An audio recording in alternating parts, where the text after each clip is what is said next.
I'm Dr. Chris DeArmitt, and I have accidentally become an expert on plastics and the environment because my daughters were lied to at school. They were told things like plastics don't degrade, which is just scientifically untrue. And that made me angry, so I went and read thousands of studies unpaid and wrote 2 books explaining what the truth is and what we should do about the environment and how to protect it.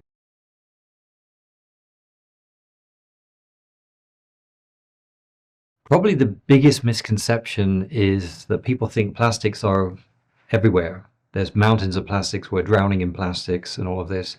And what the most common misconception would be is about the volume of plastics relative to the other materials. So plastic, if you look at the numbers, is about 0.5% of all the materials we use. So it is true to say that we use a lot of plastics, but it's only half a percent of the total, and less than 1% by weight or by volume. So that's probably the biggest misconception. If we're worried about materials and using too much, focusing on less than 1% of the total is not a good idea, because we can't ignore the other 99% and really make any progress. And why are they happening? Well, the biggest reason they're happening is that people are getting their information from the media, and if you interview a person on the street and ask them, do you trust the media? They will say no. And then you ask them, where's all your information about plastics coming from? Oh, the media.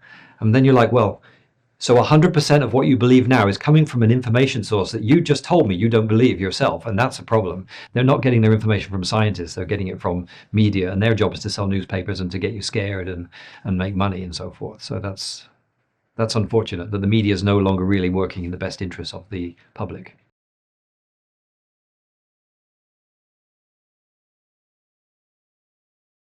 That's a good question. So everything causes impact. Some people say, well, this causes impact, that causes impact, we have to stop doing it. But every action we do has some impact. So our goal as responsible adults is to pick the option with the least impact. The only way to do that is to look at a life cycle study, which I know Alpala does life cycle studies, and you rely on that. That's the only scientifically proven way. And when you do that, plastic has the lowest impact in 93% of cases studied. So the impact of packaging on the total impact of food, for example, is 3%. 3% of the impact comes from the packaging, 97% comes from food and transportation. And if you look at the overall effect, that 3%, that small part of the pie that you spend on the packaging, actually saves more CO2 than was used to make the packaging, because you're stopping your steak from going bad. You're keeping your drink fresh so that you can drink it before you have to throw it out. And it stops it from getting damaged in transportation. So if you look at the net effect of plastic packaging, you save 5 to 10 times more CO2 than you actually created to make the packaging in the first place.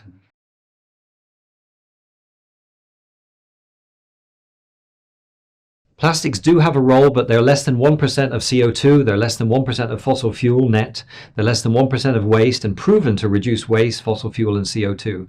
So again, focusing on less than 1% of anything is not a way to solve a problem. It's like you go to the doctor with a heart attack and he combs your hair and sends you home. That's not going to help anything. If we're going to really make an influence and make a better world, we have to focus on the big stuff like iron, steel, concrete, flying airplanes, things that really make a huge impact. We can't spend all of our day talking about tiny little things that don't really make an impact, because then we'll waste all of our energy and our policies on nonsense.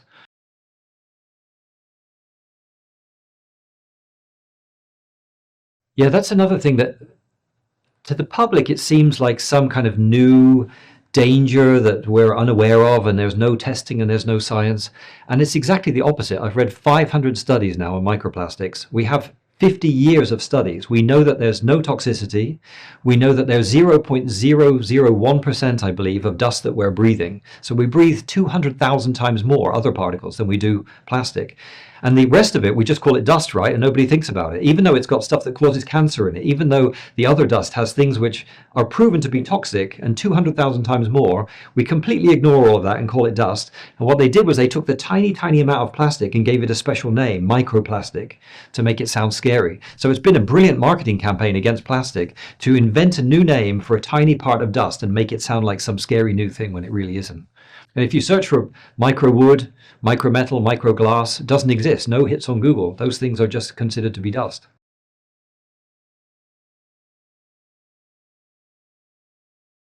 The biggest misconception with the public is they think we need recycling of plastics to make them green. If you look at a life cycle study, plastic already has the lowest impact, even with low or no recycling. So that's the first thing to realize. It already is the least impactful solution. But if you do mechanical recycling, which is the cheap, easy, standard way that we all know how to do, that works perfectly well on most plastics, and it reduces the impact by a further 70 to 80% compared to using new plastic. So it's already the greenest solution. And when you recycle, the more you recycle, the greener and greener it gets. And so we're doing better and better on that every year. Rates in Europe, I think where Alpa's headquartered, are much, much higher than they are in the US. So people always talk about the US number, which is kind of anomalously low for a developed country. But there's no real fundamental reason why we can't be doing more of that and making things even better.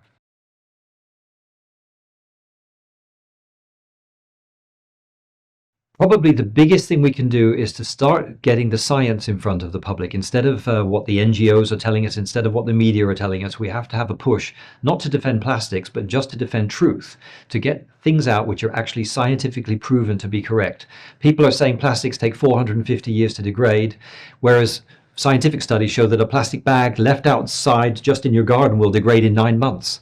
So that's the size of lie we're being told, and the public is completely unaware of what the truth is because they've been misled by people eager to get donations and to make money from them.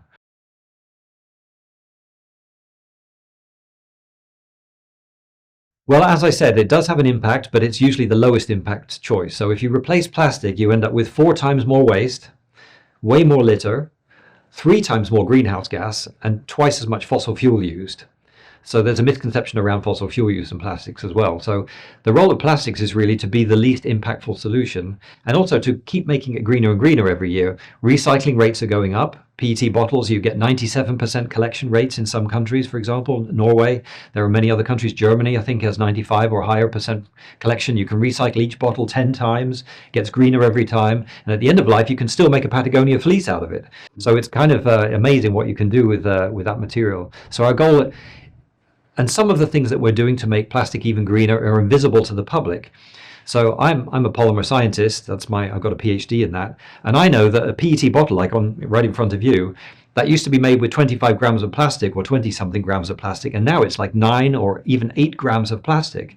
So we're continually making the same material, the same functionality with less and less material, reducing the impact all the time, but we're not doing a good job of telling the customer about it.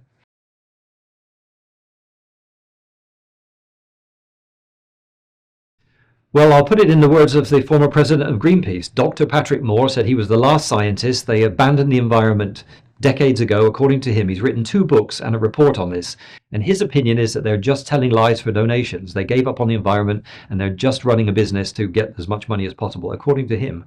And according to him, the other major NGOs, many of them have followed that because it's so profitable. So the people who started with good intentions are now gone.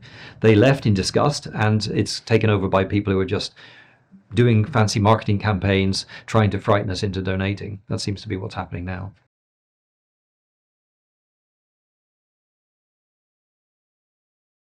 Well, recycling does work. I mean, it's the greenest option with no recycling, and the more you recycle, the better it is. So if you look at the total number of plastics, the main one's polyethylene, and then you have polypropylene, you have PET, you have PVC, you have polystyrene.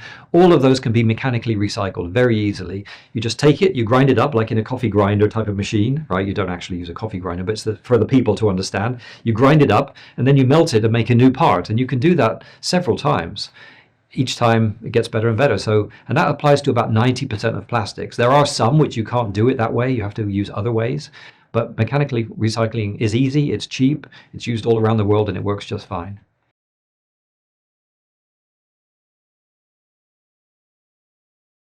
Scientists have studied all of these things, and we know that littering is caused by people intentionally dropping stuff on the floor. 81% of litter is caused by people dropping stuff on purpose, and scientists literally watch them do it thousands and thousands of times.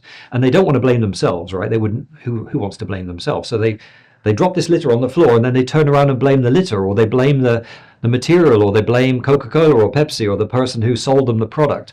But scientists know that the cause of litter is people. They drop it on purpose, and they know the solutions are education, deposits, and fines, because the solutions are not in materials or in companies. The solutions are in making people behave better. And that's why you see such regional variations. You see in Japan, you see in Singapore, you don't see any litter because they have more responsible cultures and they have better systems. And in some other countries, they haven't caught up yet and you see a lot more litter. So people are always sending me these pictures of Bali, for example, saying, here, come to Bali and see the litter. I'm like, yeah, in places where people decide to drop their litter, you find a lot of litter. That's no mystery. But in other countries, they're more responsible about it. They're kind of further ahead in their development. So we know why litter is caused. And the other thing to know about litter is it only exists because the product is so cheap.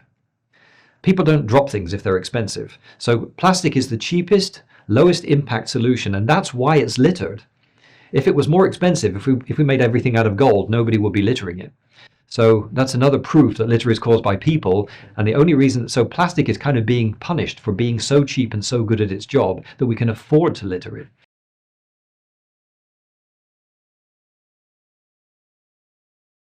Well, the first thing to say there is that everyone tells us the ocean is choking in plastic, and that's just a lie.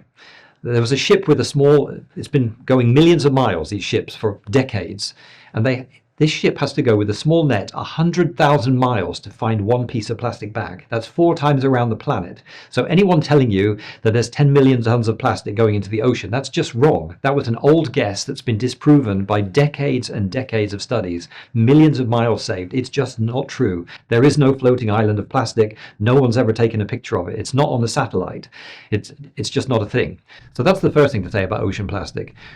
That it's vastly, vastly lower than what everyone's been told. And how does it get there? Most of it's coming out of the rivers. They say it's about maybe 6,000 tons a year. It could be more, but it's not millions. And that's because people are dumping stuff in the river. It's litter. It's basically litter that moved. And scientists have proven that too. Well, basically people find litter here and they say it's pollution, but it isn't really. It was litter that came from there, came through a river, and now I found it here. Pollution, but it isn't. It's the same litter that just moved, you see. So there's a disconnect. We're calling it, even the plastics industry is calling it plastic pollution when it really isn't pollution. It's litter that moved. It's caused by people and solved by changing their behavior.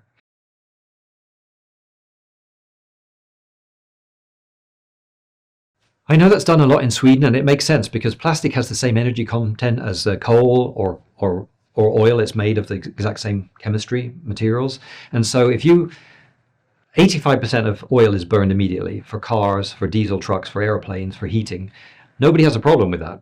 Only 4 or 5% is used to make plastic, and people are like, oh, we've got to stop that immediately. So it doesn't make sense, logically speaking. We're taking this oil, we're making something out of plastic, instead of burning it, right? And then we use it for 5 years, 10 years, 20 years even, and then we can still burn it and get the energy out.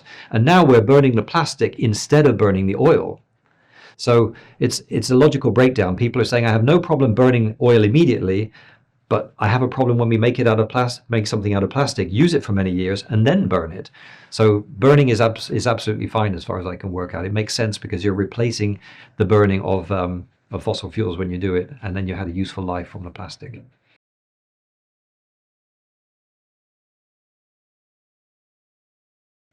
I'm a bit torn on closed loop because if you look at circularity, it's kind of a dream. And dreams are nice, but they don't always make sense. So some things make sense to recycle, if you look at the maths, if you look at the science, and other things make no sense to recycle. Concrete, for example, there's no net benefit to recycle concrete because you might as well just start with rocks and start from fresh raw materials. I always like to think of a dog running around and around in a circle. The dog gets tired, it has to eat, it has to stop to go to the restroom, it leaves a track in the... So this idea of going in a circle, you end up where you started, but a lot of energy is used and a lot of things. So I think there's too much work and too many policies going towards this idea of circularity. Recycling is good in some cases, and then we should do it, but we shouldn't chase this dream of trying to be circular with everything and having a closed loop and expecting things to be infinitely recycled, because that's not necessary. I think we'll waste a lot of time and money and policies on things that have a diminishing law of returns, you know, where you recycle once and it got greener, and the second time and a third time and a fourth time, and at some point it's not really worth chasing that last little 1%.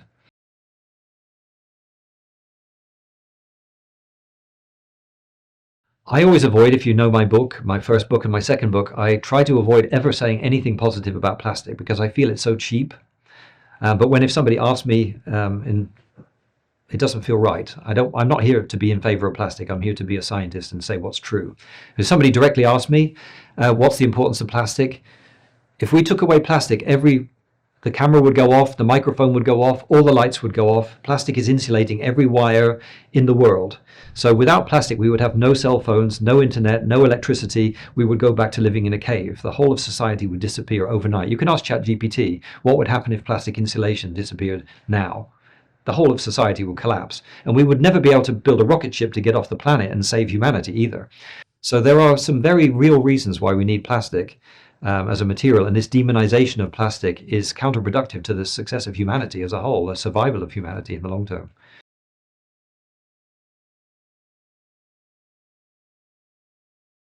That's a funny thing, because let's take bags, because everyone talks about bags. There are 30 studies in the world, life cycle studies, on bags. Everyone ever done says that the plastic bag causes least impact.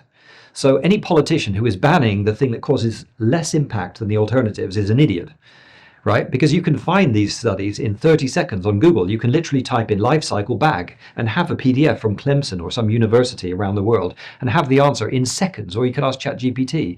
So there's really no excuse for environmental groups campaigning for bans to ban the thing that causes least impact and forcing us to spend more money on something that increases harm.